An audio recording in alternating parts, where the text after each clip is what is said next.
Ray upgraded, so will he play? Oh well, he's in the mix. I mean, that's why we've upgraded him.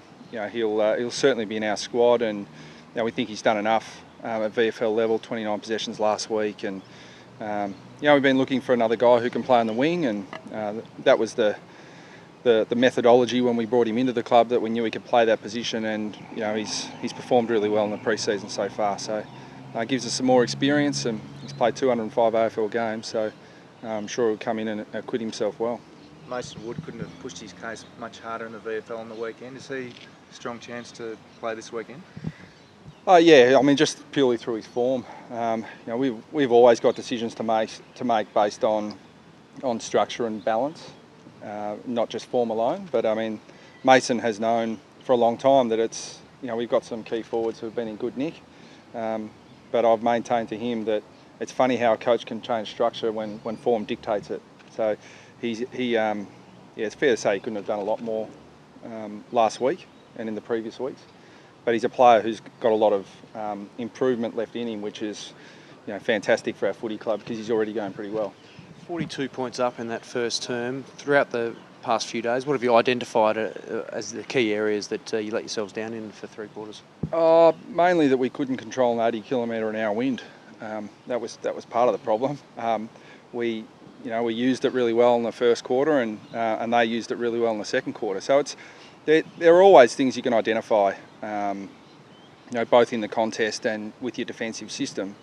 But I mean, it's really unique. I mean, the conditions were and we've got another 2 games in Hobart this year, so we'll probably focus on those things more when we lead into those games, rather than going into a game at Etihad where we're not going to get those conditions. So it was a game that we reviewed really strongly, really well, but it's about taking what we need into this week's game against Fremantle.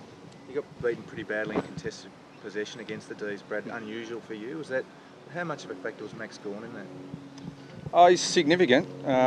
He was really good. I mean, we thought he had a fair influence around the ground, and a dominant ruckman, always does. And potentially we, as a midfield, got a little bit too comfortable with the fact that we've got used to a dominant ruckman, and we didn't respond to a day when Goldie was getting his hand to the ball less often than Gawn was. So that's something we've looked at. But I mean, you're right, it's not a consistent problem. It's not something we've struggled with for a lot in the past. And if it became a bit of a theme, then we'd focus a lot more strongly on it. But I'm backing our inside midfielders to respond this week.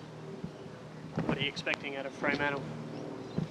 Fierce contest. I mean, there's probably been a lot spoken about and a lot written about history in terms of teams who don't start the year well and their capability of making the finals from these points. So I don't think they'll be buying into that too much, because I mean, the reality is we're in as even a competition as we've ever been in. So there's going to be a lot of water to go under the bridge in the rest of 2016. So I'm expecting a team that'll attack this week with a view to winning this game.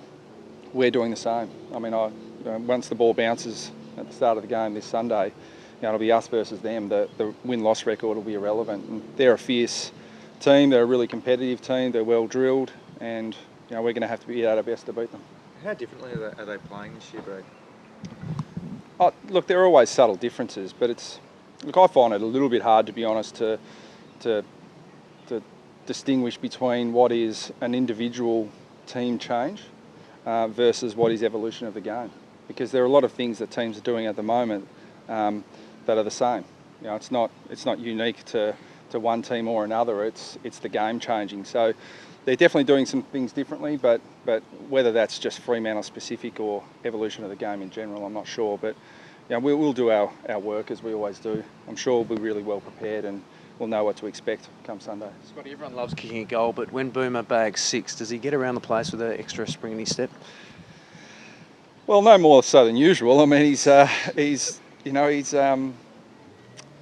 oldest player, but he's our most energetic. So he's an anomaly in a lot of ways. But no, he's been really team focused this week, and I think the last couple of years in particular, we know what a star he is, and we know what some of his brilliant individual feats are. But I think the great evolution in Boomer is that I spoke about a legacy last week that he wants to leave, and he's really determined to do that. So even after he has a great individual performance, he's here for team success.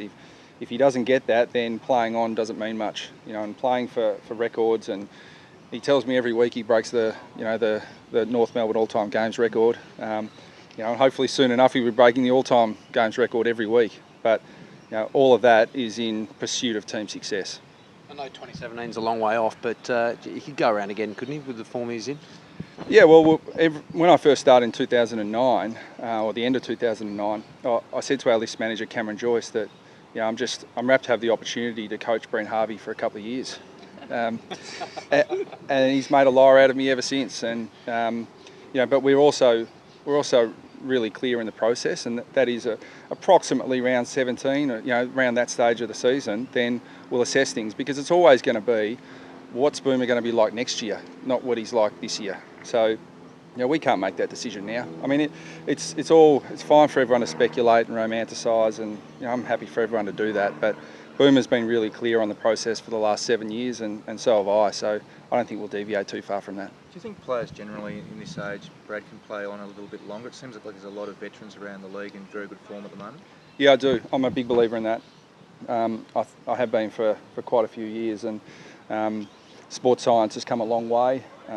Player preparation, player recovery, player professionalism has come a long way. So, the experience, 30 is no longer a dirty word, and I think players now can play longer, provided they do all the things that the footy club put in place. And our guys are exceptionally diligent, led by Boomer, and I think he's setting a great example for all the other 30-plussers out there that their career's not over, or it doesn't have to be. Jared Waite's one of those. How have you seen his start to the year? Yeah, I think most football observers would say he's had a good start to the year. He's hit the scoreboard, which, he's a forward, so that's predominantly what we'd like him to do. But he's led the way for us defensively as well. So he's got great balance to his game at the moment, and arguably in career best form. Taylor Garner, Brad, obviously disappointing that he suffered another setback, but I suppose the positive news is that it doesn't seem to be that bad a one. Yeah, with Taylor, he's had some significant hamstring injuries, and this isn't significant, but it's significant enough for him to miss a couple of weeks. And even still, with a couple of weeks, we'll make sure that we're very cautious with it as well. But Taylor played, I think, 14 games in a row last year, something around there. We were hoping to get a big block of games into him in a row this year, but this is a minor hiccup. I mean, we still think he's a really important player to us, and we'll continue his development. But the most important thing in the short term is to make sure that these hamstring injuries don't become recurrent. Robbie Nahas, a likely replacement there? Yeah, he could. I mean, we've got rookie list spots available. So, you mentioned Farron Ray being upgraded. Robbie Nahas can also be upgraded. Majak Dawes available as a nominated rookie. So there's a lot of flexibility for us there. And Nahas has kicked 6 and 4 the last 2 weeks. So his name has certainly been put up before the match committee. Just give us him to play a bit more time forward, Brad, on the weekend. Is that something you're looking to continue as the season goes on? Yeah, I think we're probably similar to a few teams in that we're playing midfielders forward a little bit more. And that's the way the games evolve, with a cap of 90 interchanges at the start of the year. But I'm pretty sure there'll be some changes to that as the year goes on. And we don't think we've got it perfect just yet, but we're trying to get greater flexibility into our side, so players playing different positions, inside midfielders playing a bit deeper forward at times. So we'll continue to work on that, and I suspect we won't get the balance right until the midpoint of the year.